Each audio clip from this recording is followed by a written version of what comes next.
जय जिनेन्द्र। इस अपभ्रंश भाषा एवं व्याकरण विषयक द्वितीय एक मासिक ऑनलाइन पाठ्यक्रम के इस उद्घाटन सत्र में सर्वप्रथम आप सभी का हार्दिक स्वागत एवं अभिनंदन। विगत वर्ष की भांति जैसा कि यह द्वितीय सत्र अपभ्रंश भाषा एवं व्याकरण के इस ऑनलाइन पाठ्यक्रम का international school for Jain studies आयोजित कर रही है, इस कार्यक्रम के सफल आयोजन हेतु मैं सर्वप्रथम मंगलाचरण के लिए निवेदन करूंगा। हमारे संस्थान की रिसर्च एसोसिएट सुश्री प्रज्ञा जैन जी, आप अपने सुमधुर कंठ से मंगलाचरण करके इस कार्यक्रम का शुभारंभ करें। बहुत बहुत धन्यवाद भाई हर्षित। सभी लोग हाथ जोड़ लें। नमो अरिहंताणम, नमो सिद्धाणम, नमो आयरियाणम, नमो वज्झायाणम, नमो लोए सव्वसाहुणम, एसो पंचणमो यारो सव्व पावप्पणासनो, मंगलाणं च सव्वेसिं पढ़मं हवै मंगलम। आपकी दिग्दर्शिका में परमेष्ठी वंदना दी है, उससे दो छंद पढ़ रहे हैं। ते बंदौ सिर सिद्ध गण हो सही जेवी अनंत, शिवमय निरुवमणाणमय परम समाहि भजंत, ते हऊँ बंदौ सिद्ध गण अच्छहि जेवी हवंत, परम समाहि महज्ञे कम्मिंधड़ई हुणंत। जय जिनेन्द्र। बहुत बहुत धन्यवाद मैम। निश्चित ही आपकी इस प्रार्थना से हमारा कार्यक्रम सफल होगा। अब मैं अपने संस्थान के निदेशक महोदय श्री श्रीनेत्र पांडे जी से अनुरोध करूंगा कि आप कृपया अपना स्वागत भाषण तथा संस्थान का परिचय व इस कार्यक्रम हेतु जो आवश्यक दिशा निर्देश हैं उन्हें देकर हम सभी को लाभान्वित करें। आदरणीय निदेशक महोदय। इस अपभ्रंश भाषा एवं व्याकरण विषयक एक मासिक द्वितीय आयोजन के सभी प्रतिभागी इस उद्घाटन सत्र के उद्घाटन वक्तव्य हेतु हमारे बीच उपस्थित घेंट यूनिवर्सिटी बेल्जियम से प्रोफेसर एवा डे क्लार्क, हमारे संस्थान के सहयोगी, एक प्रसिद्ध युक्ति है भारतीय साहित्य में, साहित्य समाज का दर्पण होता है और वह तत्कालीन समाज की, उस काल की समाज का आप ये कह सकते हैं कि साक्षात प्रतिबिंब होता है। लेकिन भारतीय संस्कृति के विषय में आप सब जानते हैं कि भारतीय संस्कृति सांस्कृतिक वैविध्य की संस्कृति है। इस भारतीय धरा पर प्राकृत, पाली, अपभ्रंश और अनेकानेक क्षेत्रीय भाषाएं, अनेकानेक क्षेत्रीय संस्कृतियां सब एक साथ समावेत रूप से आपसी साहचर्य के साथ चलती हैं। और यह आज नई बात नहीं है, यह भारतीय संस्कृति की प्राचीनतम परंपरा है। तो यदि भारतीय संस्कृति को उसकी समग्रता में समझना है तो इन सभी परंपराओं के साहित्यों का अध्ययन, साहित्यों का अवलोकन और उनकी जानकारी अपेक्षित है। अन्यथा हमारी जो जानकारी है भारतीय संस्कृति और सभ्यता के संदर्भ में, यदि किसी एक संस्कृति विशेष, किसी एक धर्म विशेष के ग्रंथों का अध्ययन करते हैं तो निश्चित तौर पर वह अधूरी होगी। हम सब जानते हैं कि भारतीय संस्कृति, भारतीय दर्शन के जितने ग्रंथ हैं, जो प्राचीन ग्रंथ हैं, वो मुख्यतः संस्कृत, प्राकृत, पाली एवं अपभ्रंश भाषाओं में रचे गए। विशेष रूप से भारत में, भारत के प्रायः सभी अकादमिक संस्थान, चाहे वो विश्वविद्यालय हो अथवा शोध संस्थान हो, सबने संस्कृत के संदर्भ में, संस्कृत विषय में पर्याप्त अध्ययन, शोध किया है और संतोषजनक कार्य किया है। यदि हम पाली की बात करें तो पाली में भी अच्छे कार्य, संतोषजनक कार्य हुए हैं, आज भी हो रहे हैं। सिर्फ हिंदुस्तान में ही नहीं, हिंदुस्तान के बाहर भी अकादमिक संस्थाओं द्वारा, धार्मिक संस्थाओं द्वारा प्रचुर मात्रा में आपको साहित्यिक सामग्री उपलब्ध है और अनेकानेक नए शोध भी उस क्षेत्र में हो रहे हैं। मेरा मानना है कि पिछले दशक से प्राकृत के क्षेत्र में भी ठीक ठाक शोध कार्य, अध्ययन कार्य आरंभ हुए हैं। अभी भी मैं ये कहूं कि प्राकृत भाषा में किए जाने वाले प्रयास अभी भी अल्प हैं और कार्य की जरूरत है, तो शायद ये अतिशयोक्ति नहीं होगी।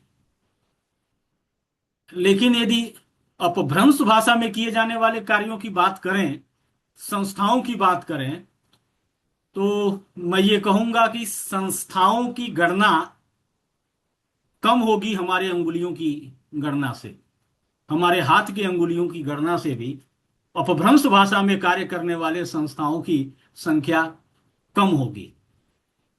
इन्हीं तथ्यों को ध्यान में रखकर विगत वर्ष संस्थान ने यह निर्णय लिया कि जो कुछ एक दो संस्थाएं इस हिंदुस्तान में अपभ्रंश भाषा को लेके कार्य कर रही हैं, उनमें अंतर्राष्ट्रीय पटल पर एक विख्यात संस्था होने के नाते हमारी भी जिम्मेदारी बनती है, हमारी भी जवाबदेही बनती है कि इस भाषा के अध्ययन, अध्यापन को बढ़ावा दिया जाए और इसके लिए कुछ किया जाए।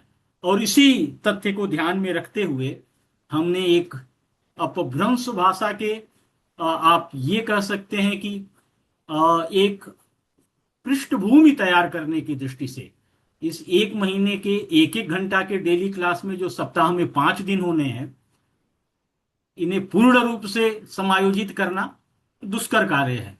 लेकिन फिर भी एक विषय प्रवेश, व्यवस्थित विषय प्रवेश कराया जा सके, इस उद्देश्य से संस्था ने पिछली साल इस पाठ्यक्रम का, एक पाठशाला का प्रारंभ किया और उस क्रम में ये दूसरा संस्करण आज आप लोगों के सामने प्रस्तुत है। पिछली साल इस पाठशाला के उद्घाटन भाषण के लिए हमारे बीच उपस्थित जो घेंट यूनिवर्सिटी के प्रोफेसर हैं, प्रोफेसर ईवा डी क्लार्क, इन्होंने ही उद्घाटन वक्तव्य दिया था और हमारा सौभाग्य है कि हमारे निवेदन पर वो इस साल भी उपस्थित हैं। 30 सेकंड में मैं संक्षेप में परिचय देना चाहूंगा उनका, बस एक सामान्य सा परिचय मात्र।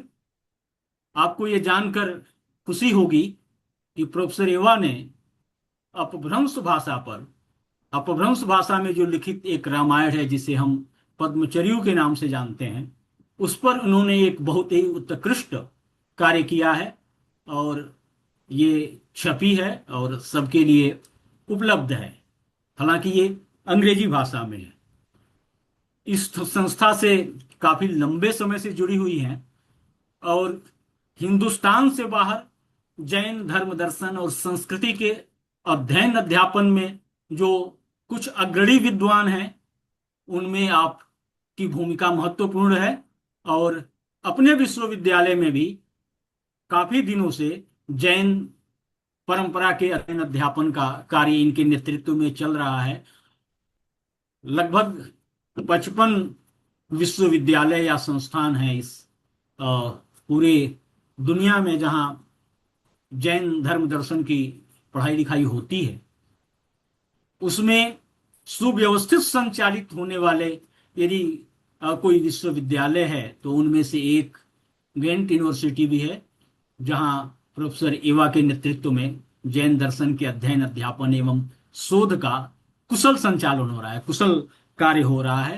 तो एक बार आप सबकी ओर से, इस संस्थान की ओर से और अपनी ओर से हमारे बीच उपस्थित विदुषी प्रोफेसर इवा डी क्लार्क का मैं हार्दिक अभिनंदन करता हूं, वंदन करता हूं और स्वागत करता हूं। मैं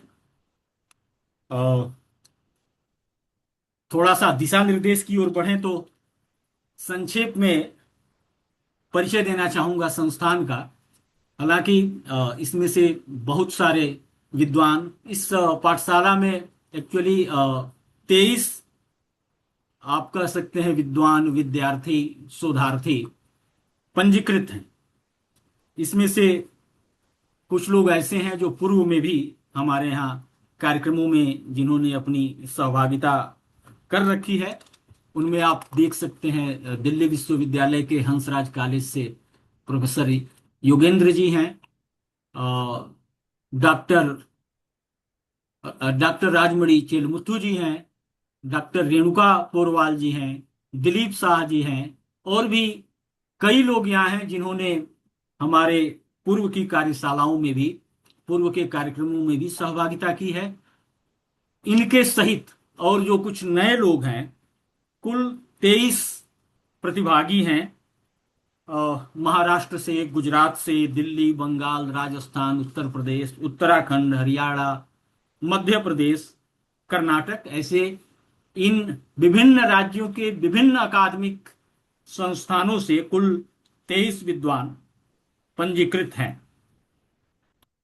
आप सभी पंजीकृत विद्वानों का इस संस्थान के इस आभासीय पटल पर मैं स्वागत करता हूं। कुछ अन्य लोग भी जो इस संस्थान के शुभेच्छु हैं, जुड़े हैं, मैं आप सभी का स्वागत करता हूं। हमारे पूर्व के प्रतिभागियों में बंगाल कैडर की एक महत्वपूर्ण प्रशासनिक सेवा से सेवानिवृत्त श्रीमती भट्टाचार्य जी हैं, सुप्तिशिता भट्टाचार्य जी, मैं उनका भी स्वागत करता हूं। सबका एक बार स्वागत करते हुए मैं संक्षेप में संस्थान का परिचय देने की कोशिश करता हूं। 2005 में डॉक्टर सुगन चंद जैन जो दिल्ली से हैं और डॉक्टर सुलेख जैन जो जैना the federation of Jain association in north America के पूर्व अध्यक्ष हैं, इन दोनों लोगों के संयुक्त प्रयास से एक शैक्षणिक संस्थान, गैर सरकारी, गैर लाभकारी संस्थान के रूप में 2005 में इस संस्था का पंजीकरण दिल्ली में हुआ, एक विशेष उद्देश्य के साथ कि हम भारत के बाहर जैन दर्शन के अध्ययन, अध्यापन को अकादमिक दृष्टि से उच्च शिक्षण संस्थानों में, जिन्हें आप रिसर्च इंस्टीट्यूट या विश्वविद्यालय कहते हैं, वहां हम इसका प्रवेश करा सकें। तो हमने इसके लिए प्रारंभ में समर स्कूल 2005 में शुरू किया और इसके सफल परिणाम रहे। जैसा मैंने पहले बताया कि जैना और ISJS के संयुक्त प्रयास से आज के समय में लगभग 55 विश्वविद्यालयों में जैन दर्शन, जैन संस्कृति और परंपरा की अध्ययन, अध्यापन पूरी दुनिया में हो रहा है। लेकिन ये जो समर में होने वाले प्रोग्राम हैं, ये पूर्णतया आवासीय प्रोग्राम है। तो एक रिक्वेस्ट था कि कोई ऑनलाइन माध्यम से भी संक्षिप्त कार्यक्रम ऐसे किए जाएं। तो हमने 2018 में विंटर स्कूल शुरू किया और 2 साल अहमदाबाद के नजदीक कोबा में 10 दिन का विंटर स्कूल किया, और उसके बाद कोविड के बाद हमने इसको ऑनलाइन माध्यम से करना शुरू किया। ये तो जैन दर्शन से संबंधित कार्य थे। जैसा कि हमने पहले ही चर्चा किया कि एक महत्वपूर्ण प्रश्न ये था कि जो बाहर के विद्वान हैं, विशेष रूप से उनको जैन दर्शन पढ़ाया कैसे जाए। मैंने कहा कि यदि आपको उस दर्शन संबंधी, धर्म संबंधी साहित्य में आपका प्रवेश न हो तो उसका सही मंतव्य सही से नहीं मिलता। तो इसी क्रम में हमने एक 9 महीने का भगवान महावीर प्राकृत फेलोशिप प्रारंभ किया अंग्रेजी माध्यम में, और इसका 6ठा संस्करण चल रहा है, जिसमें लोग प्रतिभाग कर रहे हैं। और इसी महीने मई में ये इसका छठे संस्करण का समापन होगा। और मिड इसी महीने की मिड में, आई मीन 16 तारीख के आसपास हम सातवें संस्करण की भी घोषणा करेंगे। और प्रार्थना पत्र हम इनवाइट करेंगे कि लोग उस कार्यक्रम के प्रतिभाग के लिए पंजीकरण कराएं और आवेदन दें। इसी क्रम को आगे बढ़ाते हुए 15 दिन की एक कार्यशाला ब्राह्मी लिपि के ऊपर हमने प्रारंभ की। ऐसे जिसे आप कह सकते हैं अल्पकालिक दीर्घकालिक, शॉर्ट टर्म और लॉन्ग टर्म, कई सारे कोर्सेज इस क्रम में भाषा को लेके और जैन दर्शन को लेके हमने प्रारंभ किया। और उसी की कड़ी में पिछली साल हमने ये अपभ्रंश भाषा का प्रारंभ किया। इन अध्ययन अध्यापन के अलावा कुछ शोध परियोजनाएं हैं जिन पर हम कार्य करते हैं। कई परियोजनाएं पूर्ण हो चुकी, जिसमें एक बहुत महत्वपूर्ण परियोजना थी पूरे भारत में जैन समुदाय का सामाजिक, सांस्कृतिक और आर्थिक अध्ययन। और पहली बार किसी शोध संस्थान ने यह कार्य किया, जिसका आप यदि एक रिपोर्ट देखना चाहें तो हमारी वेबसाइट पे उपलब्ध है, आप विजिट करेंगे तो एक डिटेल रिपोर्ट जिसके आधार पे चेन्नई में, पुणे में और भी देश के कई सारे महत्वपूर्ण स्थानों में जहां जैनों की अच्छी संख्या है, उसी शोध कार्य को आगे बढ़ाते हुए और भी संस्थाएं और लोग कार्य कर रहे हैं। अनुवाद की दृष्टि से एक महत्वपूर्ण जो इस आयोजन का भी, जो इस पाठशाला का भी आधार होगा, हेमचंद्र कृत प्राकृत व्याकरण, उसका भी अनुवाद किया है, शीघ्र ही प्रकाशित होगा। उससे भी एक और महत्वपूर्ण परियोजना जो हमारे यहाँ चल रही है, आप सबने सेठ हरगोविंद दास, पंडित हरगोविंद दास सेठ का नाम सुना होगा, जिन्होंने एक प्राकृत व्याकरण की रचना की, प्राकृत हिंदी। उसका अंग्रेजी अनुवाद चल रहा है और पार्शियली, आंशिक रूप से पूरा भी हो गया है। 4 खंडों में इसे किया जाना है। 2 खंड ऑनलाइन रूप में प्रकाशित भी हो चुके हैं। आप हमारी वेबसाइट देखेंगे, आप गूगल करेंगे ऑनलाइन प्राकृत डिक्शनरी, तो आपको मिलेगा, फ्री एक्सेसिबल है, जिसका कोई शुल्क नहीं है। आप प्राकृत शब्द डालें, आपको उसका हिंदी अंग्रेजी मिलेगा, जितना अभी तक हमने अपलोड कर दिया है। इसके अलावे अन्य शोध संस्थाओं की तरह वर्कशॉप करना, सेमिनार करना, ये हमारी अपनी रूपरेखा के अंतर्गत आता है। बहुत ही शीघ्र अगले महीने 1 तारीख को, जिसकी घोषणा हमने पहले भी कर चुका है, एक नया प्रारूप जो हमारे यहाँ शुरू होने वाला है, वो है तमिल जैन अध्ययन का एक केंद्र। इसके लिए एक पूर्ण रूप से समर्थित पूर्णकालिक एक प्रोफेसर की नियुक्ति की जा चुकी है, जो 1 मई से यह सुचारू रूप से संचालित होगा। और हमारे जो न्यूज लेटर्स हैं या वेबसाइट के माध्यम से क्या शोध परियोजनाएं चल रही हैं, क्या अध्ययन अध्यापन के आवासीय और ऑनलाइन माध्यम से किस प्रकार के क्या परियोजना है, ये सब आपको मई के अंत तक धीरे धीरे वेबसाइट और न्यूज लेटर के माध्यम से आपको मिलने लगेगा। और भी सारी चीजें हैं और जो देश विदेश के विभिन्न संस्थाओं के सहयोग से हम कर रहे हैं, जिसके लिए हमने अनेकानेक संस्थाओं से, विश्वविद्यालयों से एमओयू साइन किया है। कई सारे महत्वपूर्ण हैं, जिसमें लोयोला मार्ymount यूनिवर्सिटी कैलिफोर्निया का एक इंस्टीट्यूट है, मैंने जैना का नाम लिया, उनके साथ है। अभी रिसेंटली हमने क्योटो में, जो क्योटो यूनिवर्सिटी है जापान में, उसके साथ एक हमने समझौता किया, और जिसके अंतर्गत उन्होंने अभी रिसेंटली एक जैन परंपरा में अहिंसा के ऊपर एक आयोजन शुरू भी किया है। और सौभाग्य से जो आज की इस सत्र की उद्घाटन वक्त्री हैं, आप खुद जाएंगी वहां उस आयोजन में अपने व्याख्यान के लिए। तो ये एक संक्षिप्त परिचय संस्थान का है। मैं थोड़ी सी कार्यशाला की बात कर लूं, समय समय पर इसके बारे में आप लोगों को बताया भी जाएगा। हमने एक हेल्प बुक आप सबको दिया है दिग्दर्शिका के नाम से, जिसमें सारी चीजें काफी डिटेल में हैं। आप सबसे निवेदन है कि उसे एक एक लाइन शब्द शब्दशः उसको पढ़ें, उसमें कोई कठिनाई हो तो आप, दिशा निर्देश सारे दिए गए हैं कि कितने प्रतिशत आपकी उपस्थिति अनिवार्य है, उपस्थिति कैसे हम काउंट करते हैं। जो लोग पहले से संस्थान से जुड़े हैं उन्हें बढ़िया से पता है कि हम निश्चित रूप से कुछ एक जो अन्य संस्थाएं हैं जो पंजीकरण मात्र से प्रमाण पत्र प्रदान करती हैं उनसे हम थोड़े भिन्न हैं। बहुत मेहनत के साथ जो हमारे आचार्य हैं, जो व्याख्याता हैं इस प्रोग्राम के, उन्होंने अपने व्याख्यान तैयार करते हैं और उनका उत्साह बढ़ता है आपकी उपस्थिति से। आपका उपस्थित होना अध्यापकों का भी ज्ञानवर्धन करता है आपके प्रश्नों के माध्यम से, और आपका ज्ञानार्जन तो होता ही है। तो जिसे कहते हैं दोनों का लाभ है, आपका भी लाभ है, हमारा भी लाभ है। तो हमारे परिश्रम, हमारे अध्यापकों के परिश्रम को ध्यान में रखते हुए निश्चित तौर पे आप नियमित रूप से सारे सत्रों में उपस्थित होंगे।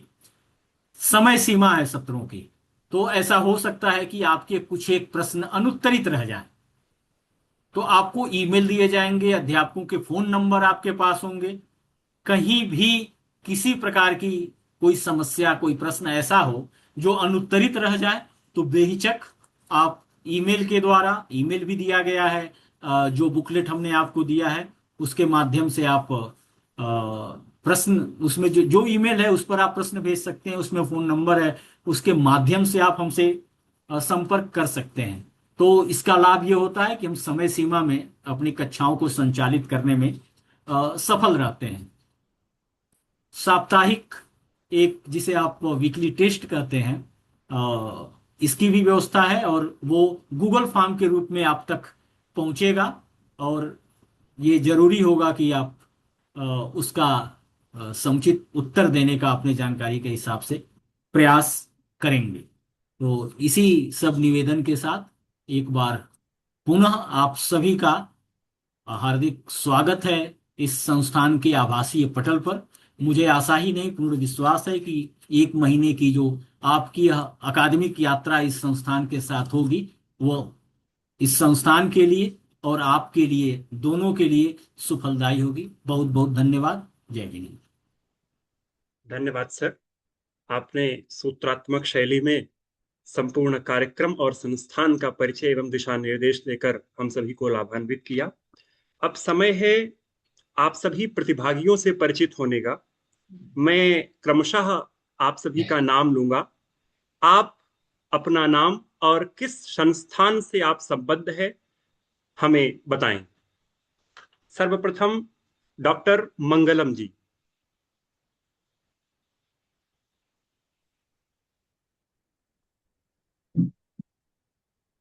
डॉक्टर मंगलम जी। एक मिनट। प्रणाम। मेरा नाम कुमार मंगलम है। मैं अभी उत्तराखंड में हूँ, हल्द्वानी में, नैनीताल जिले में। और मैं उत्तराखंड मुक्त विश्वविद्यालय में हिंदी अध्यापन का कार्य कर रहा हूँ।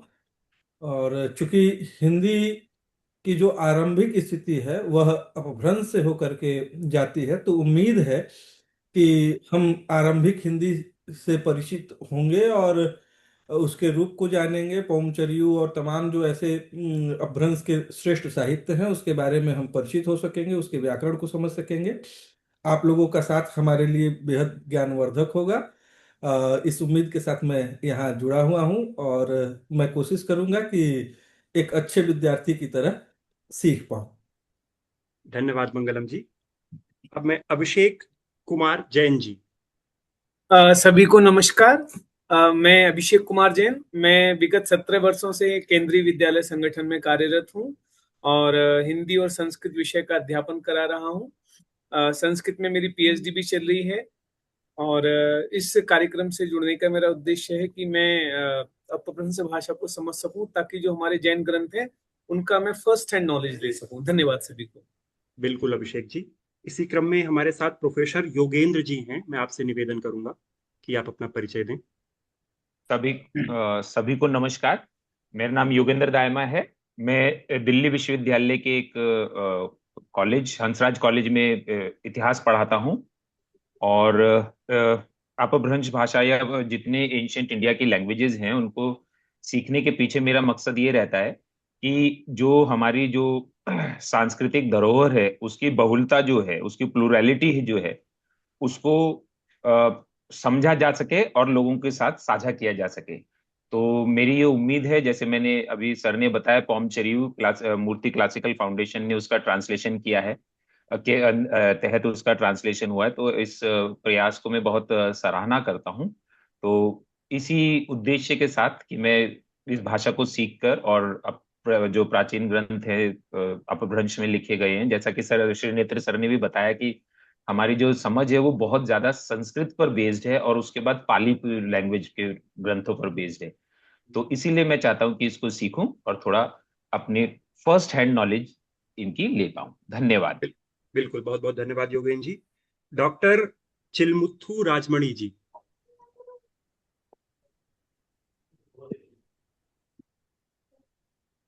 आप संभवतः वो नहीं है।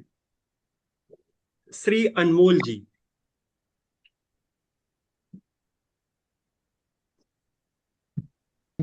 सबको जय जिनेन्द्र। हमारा नाम अनमोल है और हमने जीएनयू विश्वविद्यालय से अपना मास्टर पूरा किया है भारतीय दर्शन में, और हम अपना शोध कार्य पांडुलिपि विज्ञान में मैनस्क्रिप्ट स्टडीज में करना चाहते हैं, इसलिए हम अपभ्रंश भाषा सीखना चाहते हैं। धन्यवाद अनमोल जी। श्री जोन प्रनान जी।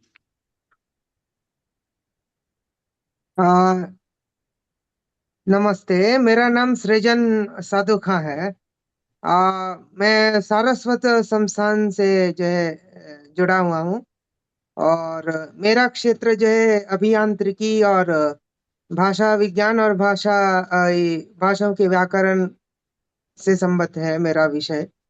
मेरी जो इच्छा रही है व्याकरण के विषय में, विशेष रूप से आधुनिक भाषाओं में, तो उनका विकास कैसे हुआ, उनका विवर्तन कैसे हुआ, इन रहस्यों को जानने के उद्देश्य से मैं काफी समय से प्राकृत इत्यादि का अध्ययन करता रहा हूँ। और अभी जो है आप लोगों के माध्यम से आप लोगों के माध्यम से जो है अपभ्रंश भाषा से जो है परिचित होने का जो एक अवसर मिल रहा है, तो इसके लिए मैं आप लोगों के प्रति धन्यवाद ज्ञापन करता हूँ। बिल्कुल श्री जोन जी। इसी क्रम में सुश्री वसंथा कुमारी जी। सभी को नमस्कार। मेरा नाम है Vasantha Kumari. I am from Bangalore, Karnataka. I am working as a convener in National Institute for Prakrit Studies and Research Center, Shravanbelgula.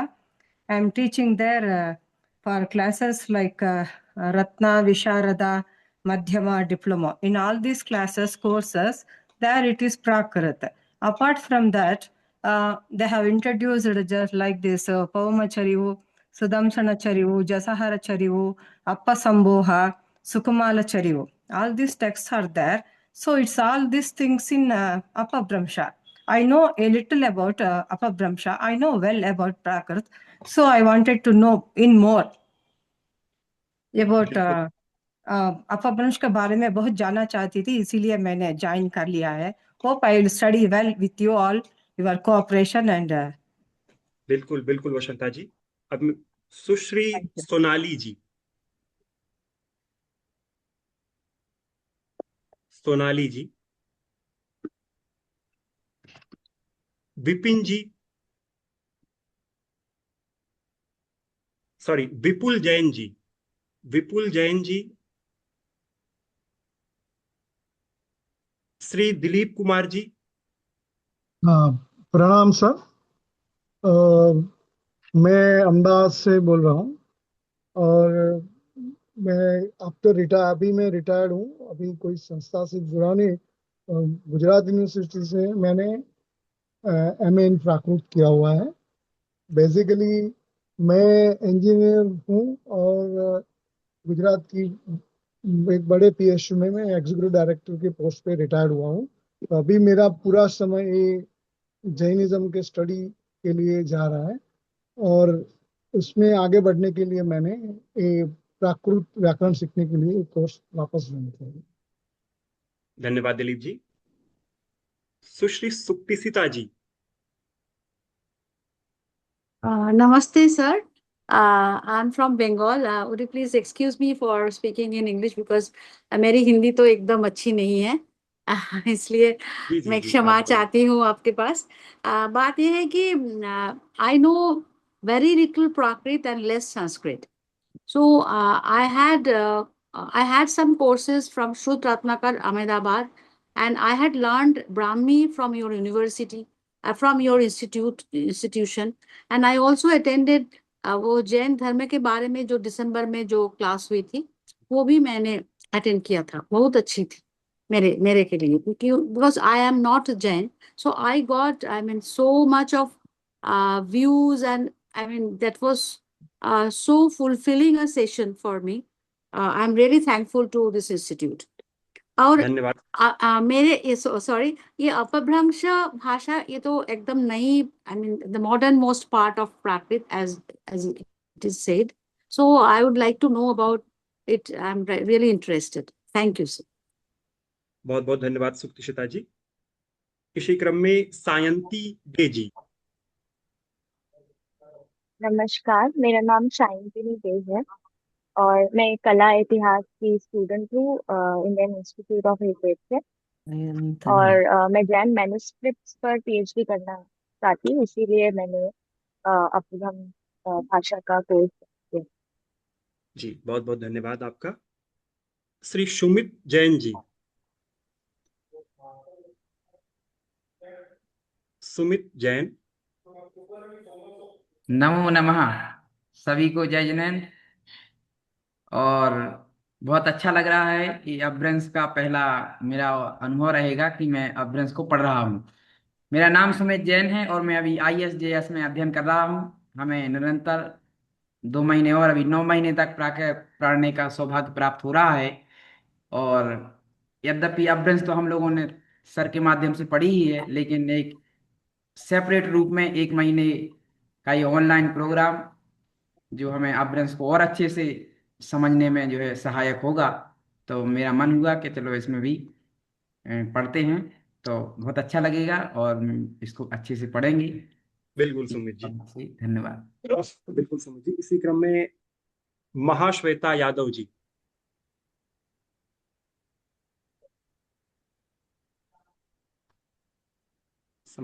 नहीं है संभवतः हमारे मध्य में। नूतन जी।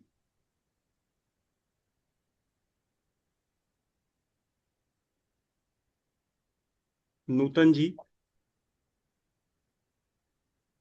जय जिनेन्द्र। मेरा नाम नूतन पॉल है और मैं IHS की समर स्कूल की छात्र हूँ और अपभ्रंश को मैं ऑनलाइन कोर्स के माध्यम से और गहराई में जानने की कोशिश करूंगी। धन्यवाद। धन्यवाद नूतन जी। श्रावणी सरकार जी। श्रावणी। माइक ऑन कर दीजिए।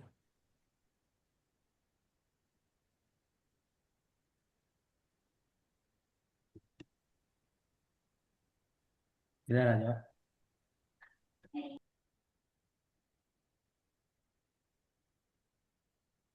आयुष जैन जी। सभी के लिए जय जिनेन्द्र।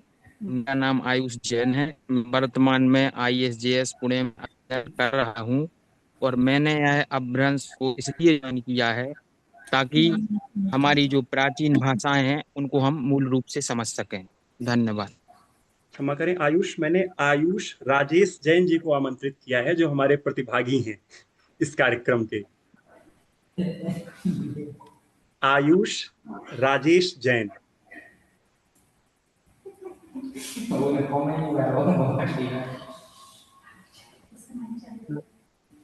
मेरी आवाज आ रही है? जी जी आयुष बोलिए। सभी को सादर जय जिनेन्द्र। मेरा नाम आयुष जैन दिल्ली है। मैं वर्तमान में जयपुर में श्री टोडरमल दिगंबर जैन सिद्धांत महाविद्यालय उसमें अध्ययनरत हूँ और मैं BA का 3rd ईयर का स्टूडेंट हूँ। और मैंने अपभ्रंश का कोर्स पिछले वर्ष भी किया था और मेरे को बहुत बहुत बहुत अच्छा लगा था। और मैं अपने उस कोर्स को जो मैंने सीखा था और उसको अच्छे से मैं सीख सकूं, उसके सिद्धांतों को समझ सकूं। इसलिए मैं कोर्स पुनः कर रहा हूं ताकि मेरे जो डाउट्स हैं वो क्लियर हों। और जो मेरा एक उद्देश्य और है कि जो हमारा दिगंबर का अपभ्रंश साहित्य है वो जन सामान्य में प्रचलित नहीं है। वो भी जन सामान्य को पता होना चाहिए, समाज को पता होना चाहिए कि दिगंबर का भी एक अपना अपभ्रंश साहित्य है जिसमें आध्यात्मिक बातों का बहुत ही गहराई से चिंतन किया गया है। उसको लक्ष्य में लेकर मैं इस अपभ्रंश को सीखना चाहता हूँ और सीख रहा हूँ। इस प्रकार की मेरी भावना है। जय जिनेन्द्र। बिल्कुल, धन्यवाद आयुष। डॉक्टर शिव कुमार जी।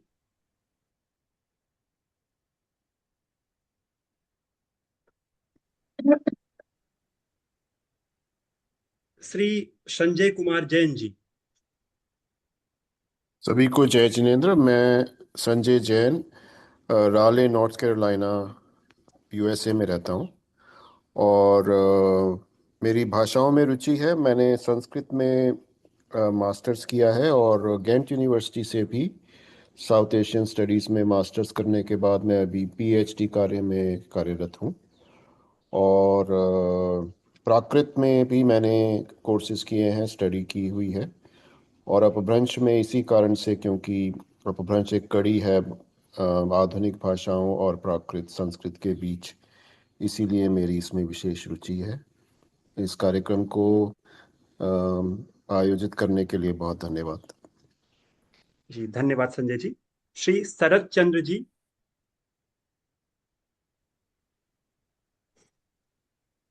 सुश्री मिनी जैन जी। नमस्कार जी, मैं मिनी जैन अम्बाला हरियाणा से बात कर रही हूँ।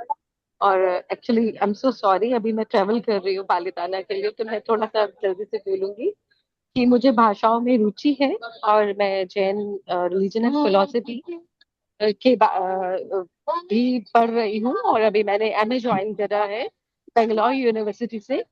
मैंने मैन्युस्क्रिप्ट का एक कोर्स करा था लास्ट ईयर और प्राकृत का भी। तो मैं अपभ्रंश में इसीलिए इंटरेस्टेड थी कि मुझे प्राकृत को और अच्छे से जानने का मौका मिले। Thank you so much. बहुत बहुत धन्यवाद मिनी जी। श्री अशोक कुमार जी।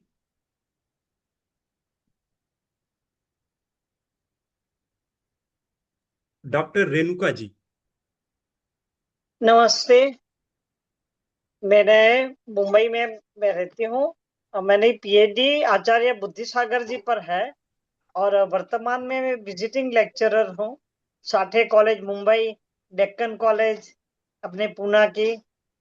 और आईएसजेएस जो अपनी संस्था जो है उससे मैं करीब 2009 से जुड़ी हुई हूँ। सुगन जैन साहब का जब भी थे दिल्ली में तब से जुड़ी हुई हूँ। और मेरा जो खास अलग अलग प्रोजेक्ट लेकर के काम करने में ज्यादा इंटरेस्ट है। तो मैंने अभी वर्तमान में मैं मथुरा इंस्क्रिप्शन जो है जैन इंस्क्रिप्शन उस पर कार्य कर रही हूँ। और इसके उपरांत पहले मैंने भोपावर के जो ब्रॉन्जेस है भोपाल म्यूजियम में उस पर कार्य किया है, समन सुत्तम पे कार्य किया है। उसके उपरांत पार्श्वनाथ भगवान के पहले के जो आर्कियोलॉजिकल रेफरेंसेस है उस पर कार्य किया है। और आज मुझे अपभ्रंश भाषा समझना था, कब से मैं सोच रही थी, तो ये मुझे चांस मिला। इसके लिए आईएसजेएस संस्था का बहुत बहुत आभार और हम बराबर से सीखेंगे। और आपके पास में धन्यवाद। जी बहुत बहुत धन्यवाद आप सभी का, आप सभी प्रतिभागियों का। इस जी जो प्रतिभागी अभी शेष बचे हैं, मैंने यद्यपि सभी का नाम पुकारा है, वह कृपया क्रमशः एक एक करके अपना परिचय दे दें। मैंने यद्यपि सभी का नाम पुकारा है, यदि वह उपस्थित हैं और अब वर्तमान में उपस्थित हैं तो अपना परिचय दे दें। नमस्कार, मैं श्रावणी सरकार हूँ, आईएसजेएस का स्टूडेंट हूँ। क्लास में थोड़ी थोड़ी अपभ्रंश सीखा है। पूरी सीखने के लिए मैंने कोर्स ज्वाइन किया।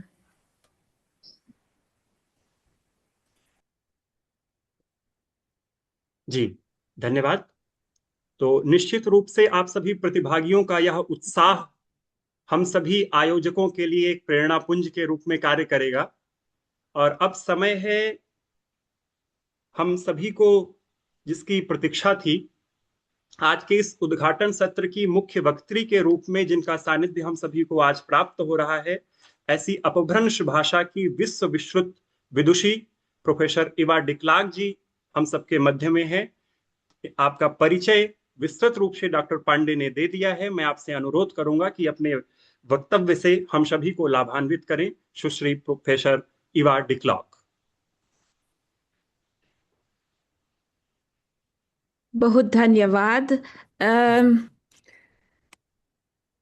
आदरणीय साथियों और विद्यार्थियों, मैं आपके इस पाठशाला का उद्घाटन करने और अपने पसंदीदा विषय अपभ्रंश के बारे में बात करने के इस अवसर के लिए धन्यवाद देती हूँ। 20 साल से भी अधिक समय पहले जब मैंने अपना एकेडमिक जीवन शुरू किया था, तब से अपभ्रंश भाषा मेरे शोध का केंद्र रही है। मुझे अपने चयन पर कभी पछतावा नहीं हुआ। उस समय और अब भी अपभ्रंश पर बहुत अधिक शोध नहीं हुआ। इसके कई कारण हैं। सबसे पहले, इतिहास और आधुनिक समय में भारत में असाधारण रूप से समृद्ध और विविध साहित्यिक रचनाएं हैं। भारतीय साहित्य की रचना अनेक भाषाओं में की गई है। उन सभी का अध्ययन करना असंभव है। चुनाव कैसे करें? साथ ही भारतीय साहित्य के विद्वान और विद्यार्थी अक्सर आधुनिक भाषा, हिंदी, बांग्ला, तमिल, अंग्रेजी आदि को प्राथमिकता देते हैं और इससे आधुनिक वैश्विक तुलनात्मक परिप्रेक्ष्य में अध्ययन करते हैं। इसके अलावा जब विद्वान क्लासिकी या पुराने भारतीय साहित्य में रुचि रखते हैं तो वे संस्कृत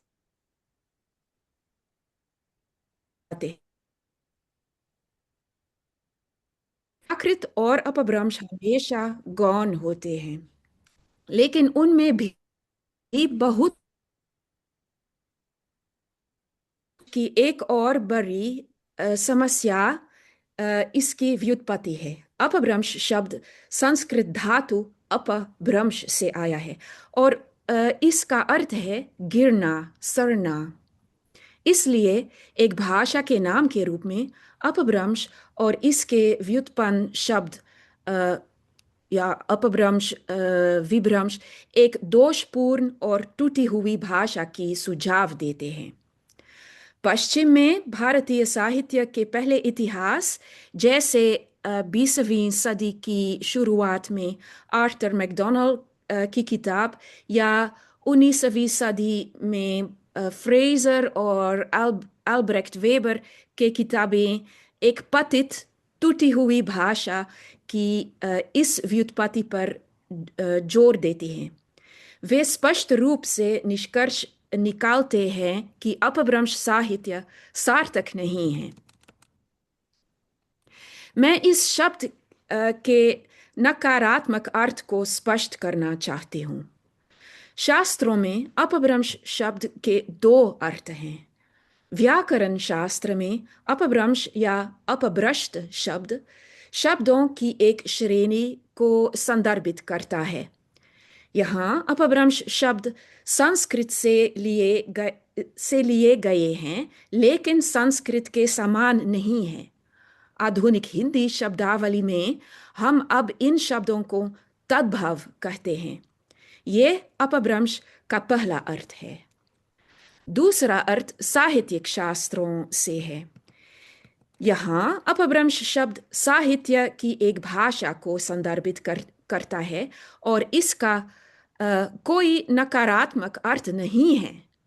मैं आपको विश्वास दिलाती हूँ कि अपभ्रंश में साहित्य दोषपूर्ण नहीं है। 20 साल से अधिक समय से मैं हर दिन अपभ्रंश से काम करती हूँ। हर दिन मैं अपभ्रंश लेखकों द्वारा रचित सुंदर छंदों के लिए आभारी महसूस करती हूँ। इस नकारात्मक अर्थ के बावजूद भारत और पश्चिम में शोधकर्ताओं ने धीरे धीरे अपभ्रंश ग्रंथों की खोज शुरू कर दी। हरमन जैकोबी ने अपभ्रंश ग्रंथ का पहला आधुनिक अध्ययन प्रस्तुत किया। 1918 में प्रकाशित धनपाल की भविष्यवाणी कहा। हालांकि अपभ्रंश ने कभी भी बहुत से विद्वानों को आकर्षित नहीं किया। बहुत अधिक संसाधन विकसित नहीं किए गए हैं। इसलिए मुझे बहुत खुशी है कि ISJS अपभ्रंश के बारे में जागरूकता फैलाने का ये प्रयास कर रहा है। मुझे उम्मीद है कि आप में से कई लोग इसे शोध विषय के रूप में लेंगे। अपभ्रंश का अध्ययन क्यों महत्वपूर्ण है? साहित्यिक और भाषाई दोनों की दृष्टिकोणों से अपभ्रंश पुराने और आधुनिक भारत के बीच एक सेतु है। अपभ्रंश एक साहित्यिक भाषा है। इस प्रकार ये बोली जाने वाली भाषा से भिन्न है और एक हद तक ये निर्मित भाषा है। लेकिन अपभ्रंश ग्रंथों की भाषा इंडो आर्यन भाषाओं के एक भाषाई चरण की प्रतिनिधित्व करती है। हिस्टोरिकल ग्रामर ऑफ अपभ्रंश के लेखक गणेश वासुदेव तगारे के अनुसार ये साहित्यिक भाषा अपभ्रंश 4वीं शताब्दी से इंडो आर्यन भाषा के एक बोली जाने वाले रूप से मेल खाती है। इस समय और उसके बाद कई शताब्दियों तक उत्तर भारत में लोगों द्वारा बोली जाने वाली भाषा की कोई शिलालेख या अन्य स्रोत नहीं थे। इसलिए ये साहित्यिक अपभ्रंश भाषा वैदिक संस्कृत से लेकर प्राकृत और अपभ्रंश के विभिन्न रूपों से आधुनिक भाषाओं तक इंडो आर्यन के विकास की श्रृंखला में एक महत्वपूर्ण कड़ी है। इस क्षेत्र में अभी भी बहुत शोध किया जाना बाकी है। मुझे उम्मीद है कि आप में से कुछ लोग इस कोर्स के बाद प्रेरित महसूस करेंगे। भारतीय साहित्य के इतिहास में अपभ्रंश का भी बहुत महत्व है। जैसा कि मैंने पहले ही बताया, भारत का साहित्यिक इतिहास बहुत प्रभावशाली है, जो हजारों साल पुराना है और जिसमें कई अलग अलग भाषाएं शामिल हैं। पहली सहस्राब्दी के ज्यादातर समय तक भारत की साहित्यिक दुनिया और संस्कृति पर संस्कृत का प्रभुत्व रहा। साहित्य के उच्चतम रूप को काव्य कहा जाता था। भामह, दंदिन और अन्य जैसे पुराने भारत के अलंकार शास्त्रियों के अनुसार काव्य 3 भाषाओं में रचा जा सकता था: संस्कृत, प्राकृत और अपभ्रंश। कभी कभी एक चौथी भाषा पैशाची को भी जोड़ दिया जाता है। काव्य के लिए इस्तेमाल की जाने वाली भाषा के रूप में अपभ्रंश केवल एक देश से संबंधित नहीं थी। संस्कृत और प्राकृत की तरह कवियों ने कश्मीर से तमिलनाडु तक दक्षिण एशिया में हर जगह अपभ्रंश में रचनाएं की। संस्कृत और प्राकृत की तरह अपभ्रंश सभ्य संस्कृति की एक उन्नत भाषा थी और बहुत प्रतिष्ठित थी। यह देशी या वर्नाक्युलर भाषा नहीं थी, हालांकि देशी समुदायों से इसकी महत्वपूर्ण संबंध हैं। जैकोबी के धनपाल के भविष्यवाणी कहा कि अध्ययन और प्रकाशन के बाद अपभ्रंश में गंभीर शैक्षणिक रुचि शुरू हुई। भारत में अपभ्रंश साहित्य के बारे में लिखने वाले एक प्रसिद्ध आधुनिक विद्वान आचार्य रामचंद्र शुक्ल थे। अपनी महान पुस्तक हिंदी साहित्य का इतिहास में उन्होंने अपभ्रंश को हिंदी साहित्य का पहला चरण बताया है। उन्होंने अपभ्रंश संधिबंधों की कथा शैलियों और चौपाई दोहा रचनाओं जैसे सूफी प्रेमाख्यान प्रेम कथा या तुलसीदास के रामचरितमानस के बीच संबंध पर विस्तार से चर्चा की है। आचार्य शुक्ल के अनुसार कबीर के प्रसिद्ध पदों की शैली भी अपभ्रंश साहित्य से जुड़ी हुई है, अर्थात वज्रयान बौद्ध साहित्य और शैव नाथ योगी साहित्य से शैव योगी साहित्य से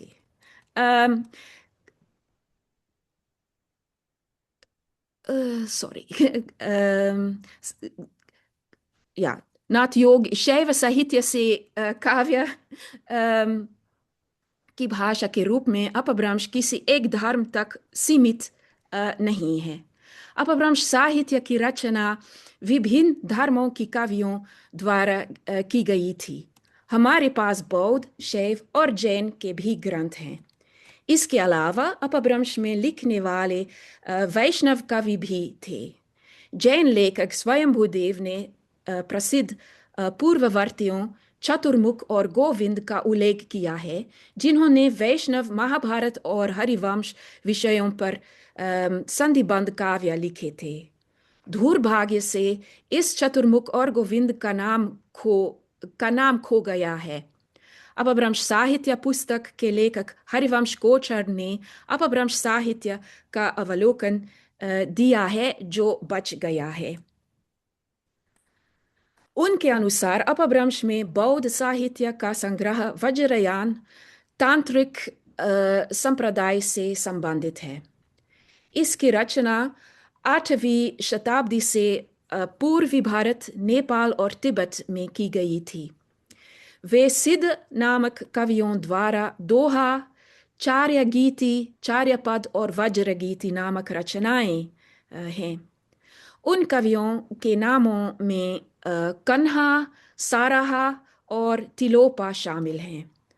उनमें से अधिकांश बौद्ध अपभ्रंश रचनाएं संस्कृत के बारे ग्रंथों में समाहित हैं।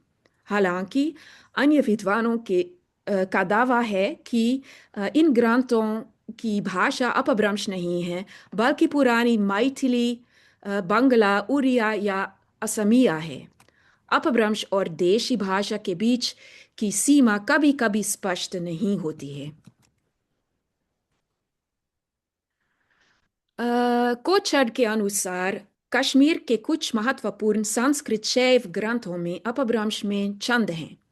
वे प्रसिद्ध अभिनवगुप्त के रचनाएं हैं। तंत्रसार और परात्रिमशिका विवरण लगभग 1014 और वामदेव का जन्म मरण विचार भी, ये तांत्रिक ग्रंथ हैं। इसके अलावा ललेश्वरी की ललावाक्यानी 14वीं शताब्दी के रहस्यवादी लल्ला के बातें कश्मीरी और अपभ्रंश के बीच का मिश्रण मानी जाती हैं। एक और ग्रंथ 11वीं शताब्दी का शीतिकांत की महानय प्रकाश अपभ्रंश और कश्मीरी का मिश्रण है। फिर अपभ्रंश और देशी भाषा के बीच की सीमा कभी कभी स्पष्ट नहीं होती है। कोचर के अनुसार गोरखनाथ के कुछ पद्य अपभ्रंश विशेषताओं वाले भी हैं। अपभ्रंश में एक सचमुच अनूठी काव्य रचना प्रसिद्ध संदेश रासक हैं। ये कालिदास के मेघदूत की शैली में एक संदेश काव्य है। इसके रचयिता का नाम अद्दहमान है। कई विद्वानों का मानना है कि ये नाम अब्दुल्लाह रहमान है और इसकी रचयिता मुसलमान हैं। हालांकि इस बात में इस्लाम का कोई स्पष्ट निशान नहीं है। कुछ विद्वान इस सुझाव से असहमत भी है।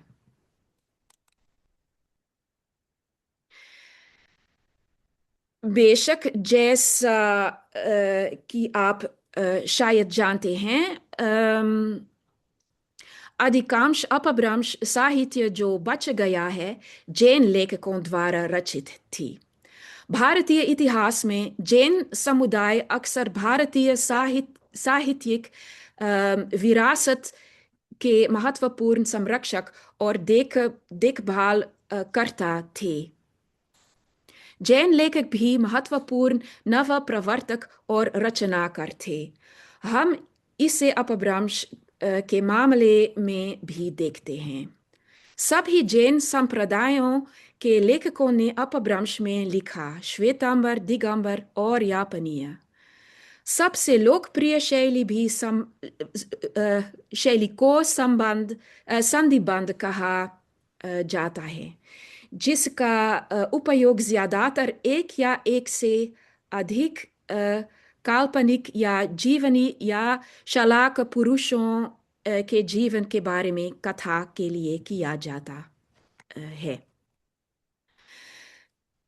संधिबंध महाकाव्य भी हैं। अध्यायों को संधि कहा जाता है।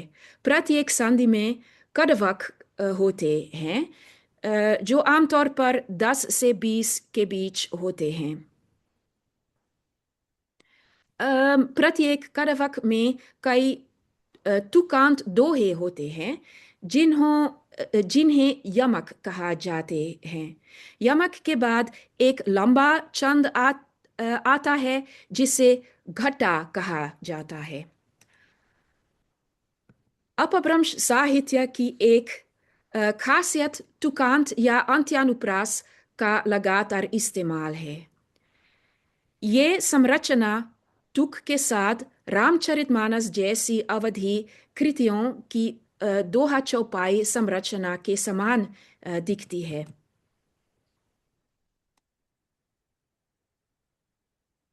कड़वक देशी साहित्य में भी है, जैसे गुजराती में।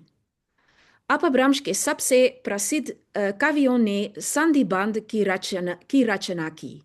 उनमें से कविराज स्वयंभू और पुष्पदंत शामिल हैं। स्वयंभू या तो यापनीय थे या दिगंबर। उन्होंने एक जैन रामायण पौमचर्य और एक जैन महाभारत और हरिवंश ऋथनेमी नाहचर्य की रचना की। उनका तीसरी रचना अपभ्रंश छंद पर है। इसका नाम स्वयंभू छंदस है। दोनों को ही काव्य शास्त्रियों ने कविराज कहा है। जैन की एक और लोकप्रिय अपभ्रंश शैली रासौ है। रासौ संस्कृत के रासक से आता है। संस्कृत में रासक आमतौर पर गीतात्मक लिरिकल होता है। पुरानी हिंदी में रासो है जो नायकों के बारे में गाथा है, जैसे पृथ्वीराज रासो, हमीर रासो आदि। अपभ्रंश में एक जैन रासो सिद्धांत के बारे में हो सकता है। एक श्वेतांबर रचना है जिसे जिनदत्त सूरि द्वारा उपदेक रसायन रासका संस्कृत में कहा जाता है। संदेश रासका, जिसका मैंने पहले उल्लेख किया है, वो भी रासो है। तीसरी प्रमुख शैली दोहा की है। संस्कृत, प्राकृत और आधुनिक भाषाओं में भी दोहे हैं। इस शैली में सबसे प्रसिद्ध ग्रंथ जोइंदु के परमात्मा प्रकाश और योगसार हैं।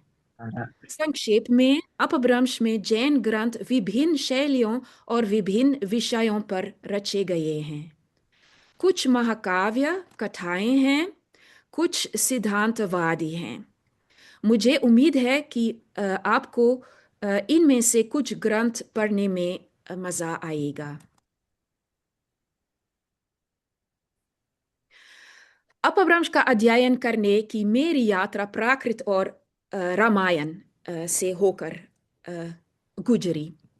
गेंट विश्वविद्यालय में कम से कम 1970 से जैन अध्ययन की परंपरा रही है। जब प्रोफेसर जोसेफ डेल्यू की नियुक्ति हुई थी। डेल्यू हैम्बर्ग विश्वविद्यालय में प्रोफेसर लुडविग आल्सडॉर्फ और वाल्टर शुब्रिंग के छात्र थे। जब डेलिeu को गेंट में नियुक्त किया गया था, तब प्राकृत में नियमित कक्षाएं दी जाती थी। इसलिए जब मैंने गेंट विश्वविद्यालय में भारत विद्या का अध्ययन किया, तो मैंने 2 साल तक हिंदी और संस्कृत का अध्ययन किया और तीसरे साल से मैंने प्राकृत भी सीखी और उत्तराध्यायन सूत्र और कार्तिकेयानुप्रेक्षा जैसे ग्रंथ पढ़े। भारत में मेरी मूल रुचि रामायण और महाभारत में थी। अपने मास्टर शोध प्रबंध के लिए मैंने रामकथा के विविध संस्करणों की जांच की। अपनी पीएचडी के लिए मैं जैन रामायण का अध्ययन करना चाहती थी, क्योंकि गेंट विश्वविद्यालय में जैन अध्ययन की परंपरा थी। प्राकृत में पढ़ना बेहतर होता है। शुरू में मैंने महाराष्ट्री में विमला सूरी के पौमचर्यम पर ध्यान केंद्रित करने के बारे में सोचा, लेकिन फिर मुझे पता चला कि के.आर. चंद्रा की पुस्तक क्रिटिकल स्टडी ऑफ पौमचर्यम पहले से ही मौजूद है। मैंने इस ग्रंथ पर ध्यान केंद्रित करना पसंद किया जिसका कम अध्ययन किया गया हो। फिर मेरे सुपरवाइजर ने मुझे अपभ्रंश ग्रंथ स्वयंभूदेव की पौमचर्य की ओर निर्देशित किया। मुझे अपभ्रंश का कोई अनुभव नहीं था, लेकिन मुझे चैलेंज पसंद है और इसलिए मैंने हरिवल्लभ चुनीलाल भायानी के उत्कृष्ट संस्करण से पौमचर्य पढ़ना शुरू किया। मैं 2 पांडुलिपियों से परामर्श करने के लिए भारत आई, एक बोरी पुणे में और एक आमिर शास्त्र भंडार अपभ्रंश साहित्य केंद्र जयपुर में।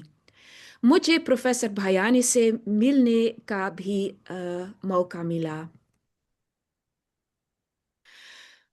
शुरुआती वर्षों में देवेंद्र कुमार जैन के अनुवाद की मदद से भी पाठ पढ़ने में मेरी प्रगति बहुत धीमी थी। भायानी जी की उत्कृष्ट भूमिका के अलावा मैंने तगारे के व्याकरण और शब्द अर्थ और विशिष्ट मुहावरों की तलाश के लिए प्राकृत शब्दकोश, पायसद महानवो और कई आधुनिक भाषा के शब्दकोशों जैसे हिंदी शब्द सागर, राजस्थानी, मराठी और गुजराती शब्दकोशों का उपयोग किया। 4 साल बाद मैंने अनुवाद, ये डच में थी, और ग्रंथ का आलोचनात्मक अध्ययन पूरा किया, जिसमें व्याकरण का विश्लेषण और विमला सूरी और रविसेन की कथा का तुलनात्मक अध्ययन शामिल था। तब से मैं अंग्रेजी अनुवाद के प्रकाशन पर काम कर रही हूँ। मैंने पुष्पदंत, यशकीर्ति और रायधू जैसे अन्य अपभ्रंश लेखकों पर भी शोध किया है। पिछले 10 सालों से मैं गेंट यूनिवर्सिटी में अपभ्रंश भी पढ़ा रही हूँ। मुझे अभी भी पौमचर्य में वापस जाना अच्छा लगता है और अपभ्रंश पर ध्यान केंद्रित करने के अपने फैसले पर मुझे कभी पछतावा नहीं हुआ।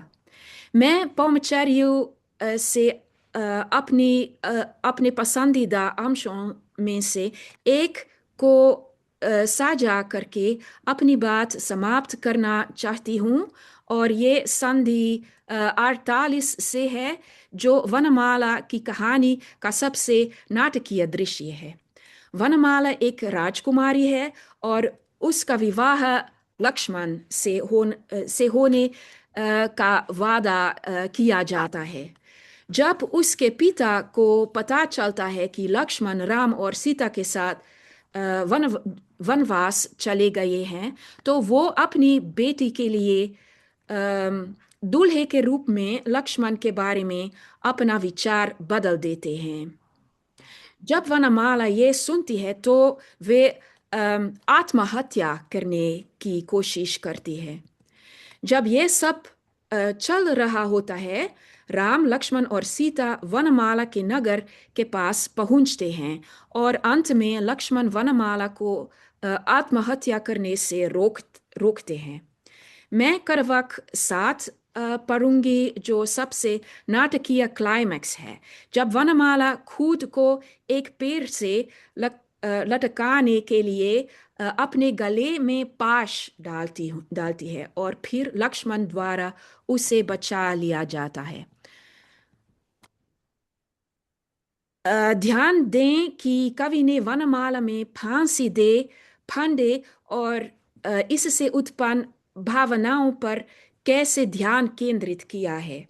मानो भाग्यवश फांसी के फंदे की जगह लक्ष्मण का आलिंगन आ गया हो। वनमाला भ्रमित हो जाती है जब वो दूर से राम को लक्ष्मण को पुकारते हुए सुनती है, तभी उससे पता चलता है कि ये सच है। तो मैं पढ़ती हूँ अपभ्रंश में। एम भने पिनु नयन विशालये अम स्व पासौ किया वनमालये। तो मैं अनुवाद करती हूँ।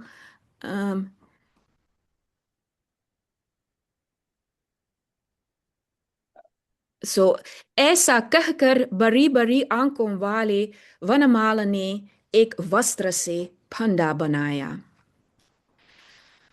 सो जय नईम सैम मम भीसावई, नईम विवाह लील दरिसावई, नम दियवर दानहो हकारियो, नईम कुमारे हतु पसारियो। मानो उसने स्वयं उसे आश्वस्त किया, मानो उसने एक दिखावती विवाह लीला का प्रदर्शन किया, मानो कन्यादान के लिए बुलाया गया ब्राह्मण हो, मानो वो वर द्वारा बढ़ाया गया हाथ हो। गले लाएवी हलावई जावेहिम, कांथे धरिया लिंगेवी तावेहिम। एम पजम्पियु मम भी संताऊ, हाउ सो लखनवंताऊ। जैसे ही उसने उसे अपने गले में डाला, वो कांप उठी। उसे गले लगाते समय उसका गला पकड़ लिया गया। उसने आश्वस्त करते हुए कहा, मैं वही लक्ष्मण हूं, शुभ लक्षणों से युक्त। दशरथनौ सुमितिये जायौ, रामे सहु वनवास हो आयौ। दशरथ का पुत्र सुमित्र से उत्पन्न मैं राम के साथ वनवास आया हूं।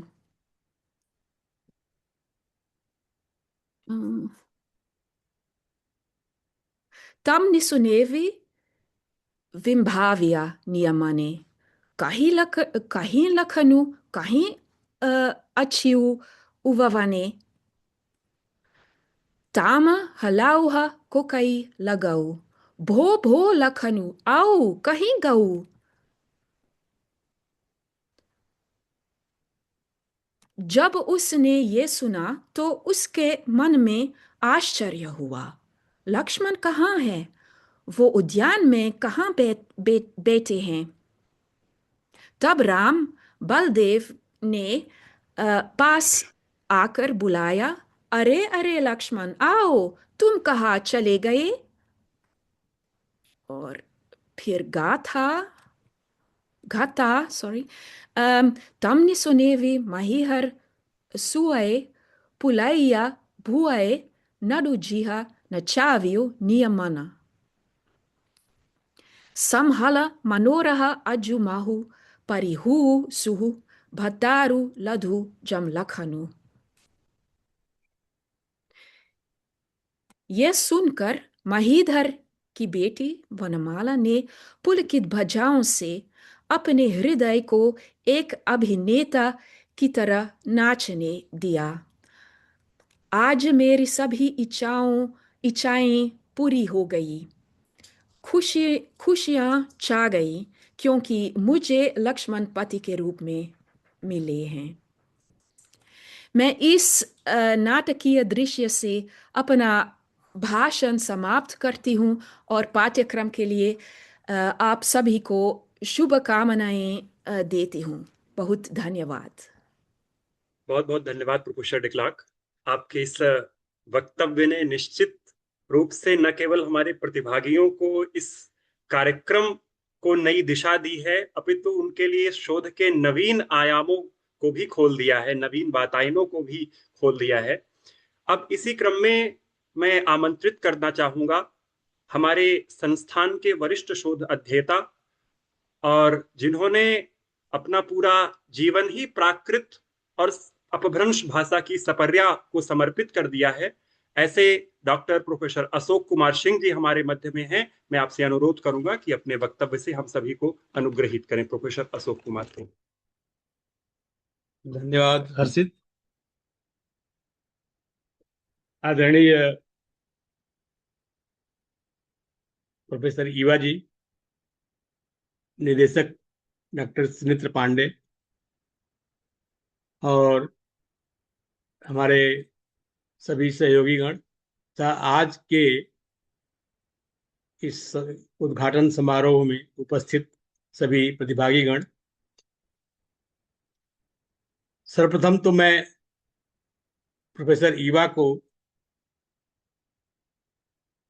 बहुत बहुत धन्यवाद देना चाहता हूं कि उन्होंने कार्यशाला के उद्घाटन के लिए एक विस्तृत आधार या जो अपभ्रंश भाषा के अपभ्रंश शब्द से लेकर अपभ्रंश के चरणों से लेकर अपभ्रंश का जो साहित्य है उसका प्रारंभ से लेकर आज तक जो सर्वेक्षण किया और अपभ्रंश के अध्ययन, अध्यापन और शोध की क्या स्थिति है उस पर उन्होंने बहुत ही व्यापक ढंग से प्रकाश डाला।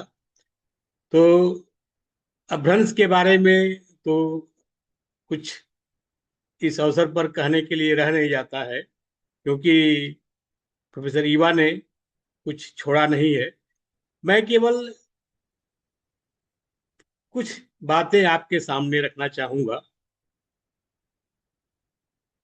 कि प्राकृत कग से निकली अपभ्रंश है, मतलब प्राकृत का तो आखिर प्राकृत जब थी तो अपभ्रंश में ऐसा परिवर्तन क्यों हुआ, ऐसा भाषा में क्या परिवर्तन हो गया? क्योंकि प्राकृत भी सामान्य जन की भाषा है और अपभ्रंश भी सामान्य जन की भाषा है। तो इसके पीछे एक बहुत बड़ा कारण है।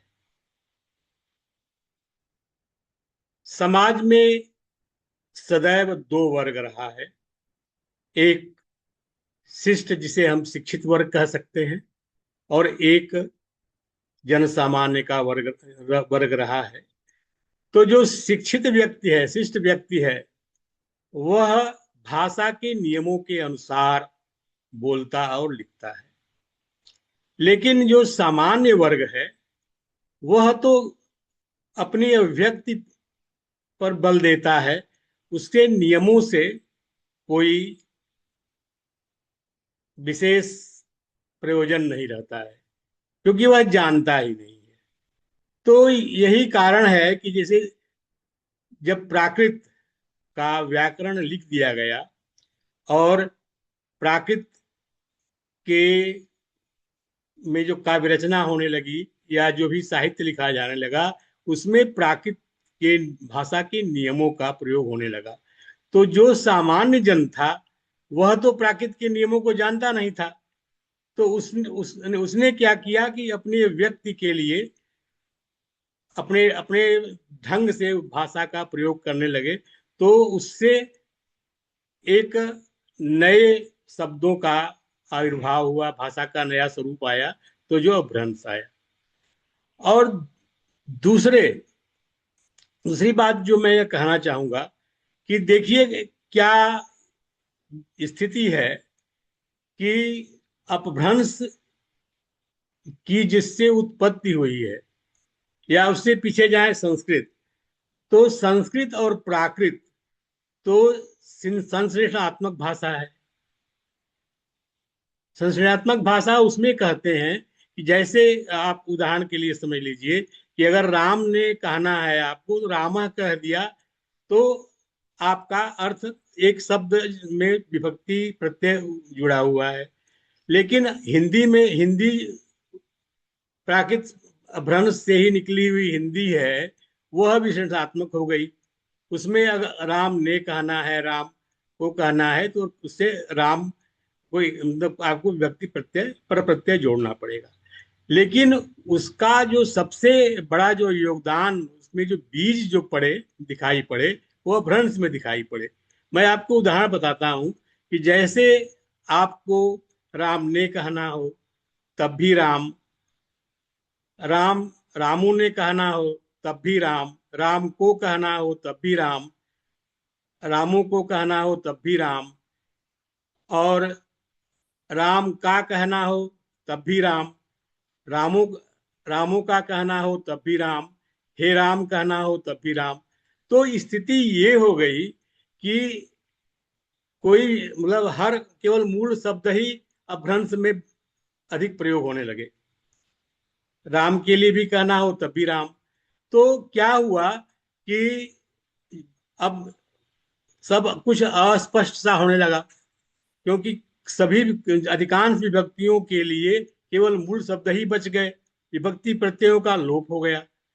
तो हम ये कह सकते हैं कि जो हिंदी जैसी जो भाषाएं हैं जिसमें कि पर प्रत्ययों का जो आविर्भाव हुआ विभक्ति को पहचानने के लिए, उसके बहुत सशक्त बीज अपभ्रंश में ही आने लगे।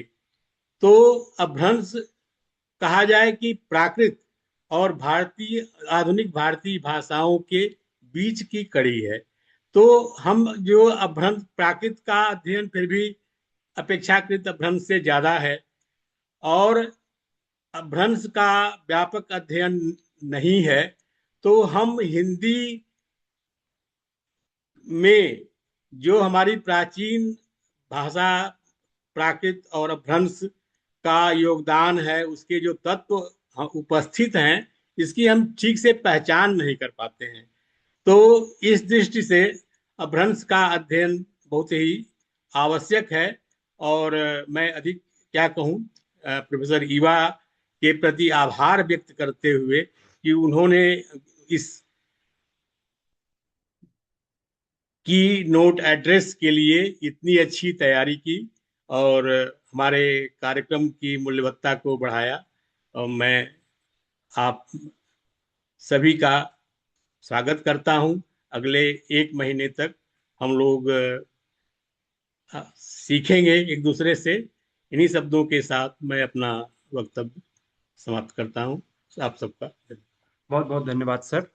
अब मैं अपने संस्थान के एसोसिएट डायरेक्टर डॉक्टर श्री नवीन श्रीवास्तव जी से अनुरोध करूंगा कि आप इस कार्यक्रम की औपचारिक समापन की घोषणा एवं धन्यवाद ज्ञापन करें। आदरणीय श्री नवीन श्रीवास्तव जी। जय जिनेन्द्र। धन्यवाद हर्षित। आदरणीय अध्यक्ष महोदय, विशिष्ट अतिथिगण, माननीय विद्वजन एवं उपस्थित सभी प्रतिभागी मित्रगण, आज अपभ्रंश भाषा एवं व्याकरण के उद्घाटन सत्र के सफल एवं प्रेरणादायक आयोजन के उपरांत मुझे यह सौभाग्य प्राप्त हो रहा है कि मैं सभी के प्रति धन्यवाद ज्ञापन करूं। सर्वप्रथम मैं मुख्य वक्त्री प्रोफेसर ईवा डी क्लार्क का हार्दिक आभार व्यक्त करता हूं, जिन्होंने अपने अमूल्य विचारों एवं विद्वतापूर्ण उद्बोधन से इस सत्र को नई दिशा एवं गहराई प्रदान की। आपके विचारों ने न केवल अपभ्रंश भाषा के ऐतिहासिक महत्व को उजागर किया, बल्कि उसके व्याकरणिक स्वरूप की भी प्रासंगिकता बताई। इन्होंने बताया कि अपभ्रंश भारतीय भाषाओं के विकास का एक महत्वपूर्ण मध्यवर्ती चरण है, जो प्राकृत से विकसित होकर आधुनिक उत्तर भारतीय भाषाओं की नींव बनी। अपभ्रंश में लोक भाषा की निकटता, सरल व्याकरणिक संरचना तथा अभिव्यक्ति की सहजता दिखाई देती है, जिससे यह संस्कृत और प्राकृत से आधुनिक भाषाओं के संक्रमण का सशक्त माध्यम सिद्ध होता है। प्रोफेसर ईवा ने बताया कि यह सुदृढ़ एवं संपन्न भाषा है, इसका निरंतर अध्ययन विशेष आवश्यक है। इन्होंने अनेकानेक संदर्भ एवं परिशिष्ट प्रस्तुत कर प्रतिभागियों को लाभान्वित किया। मैं इनका हृदय से आभार व्यक्त करता हूं। मैं इस अवसर पर कार्यक्रम के विशिष्ट वक्ता एवं इस अपभ्रंश भाषा एवं व्याकरण के पाठ्यक्रम के वरिष्ठ आचार्य प्रोफेसर अशोक सिंह जी का विशेष रूप से हार्दिक आभार व्यक्त करता हूं, जिनके प्रेरक एवं विद्वतापूर्ण विचारों ने इस सत्र को समृद्ध किया। हमें पूरा भरोसा, पूरी आशा है कि पूरा 1 महीने प्रोफेसर सिंह का मार्गदर्शन सदैव सभी प्रतिभागियों को निरंतर मिलता रहेगा। इसके साथ ही मैं हमारे निर्देशक डॉक्टर श्रीनेन्द्र पांडे जी का भी आभार व्यक्त करता हूं, जिन्होंने अपने मार्गदर्शन, महत्वपूर्ण निर्देशों, संस्था का परिचय एवं कार्यक्रम की भावी दिशा को स्पष्ट करते हुए इस आयोजन को सुदृढ़ आधार प्रदान किया। मैं सभी विशिष्ट अतिथियों और विद्वानों का भी आभार व्यक्त करता हूं, जिन्होंने अपनी गरिमामयी उपस्थिति से इस आयोजन की शोभा बढ़ाई एवं इसे सार्थक बनाया। मैं इस कार्यक्रम के संकाय सदस्य सुश्री प्रज्ञा जैन तथा श्री हर्षित मिश्र का विशेष धन्यवाद करता हूं। उनके अथक परिश्रम, समर्पण, निरंतर श्रेष्ठतम देने के प्रयासों ने इस पाठ्यक्रम को सफल बनाने में कहीं भी कोई कसर नहीं छोड़ी होगी, ऐसी मेरी आशा है। मैं आप सभी के प्रति हार्दिक कृतज्ञता व्यक्त करता हूं तथा आपके उज्जवल भविष्य की मंगल कामनाएं प्रेषित करता हूं। मैं इस आयोजन समिति, तकनीकी दल एवं सभी प्रति सहयोगियों का विशेष धन्यवाद देता हूं, जिनके अथक प्रयासों से यह कार्यक्रम सफलतापूर्ण संपूर्ण हो सका। अंत में मैं सभी प्रतिभागियों के प्रति विशेष कृतज्ञता व्यक्त करता हूं। आपके उत्साह, सहभाग के बिना कोई भी कार्यक्रम अपनी पूर्णता तक नहीं पहुंच सकता। आप सभी की सक्रिय भागीदारी ने इस सत्र को वास्तव में जीवंत बनाया। इसके लिए मैं आप सभी का हृदय से धन्यवाद देता हूं। इस आशा के साथ कि यह एक मासिक अपभ्रंश पाठ्यक्रम आपके लिए ज्ञान का नया मार्ग प्रशस्त करे, आप सबको पुनः धन्यवाद। बहुत बहुत धन्यवाद सर। अब इस कार्यक्रम का समापन हो उससे पूर्व मैं एक निवेदन आपसे पुनः करना चाहूंगा। आप सभी को निर्देशिका, इस कार्यक्रम की जो विवरणिका है वो भेजी गई है। उसमें इस कार्यक्रम संबंधी सभी दिशा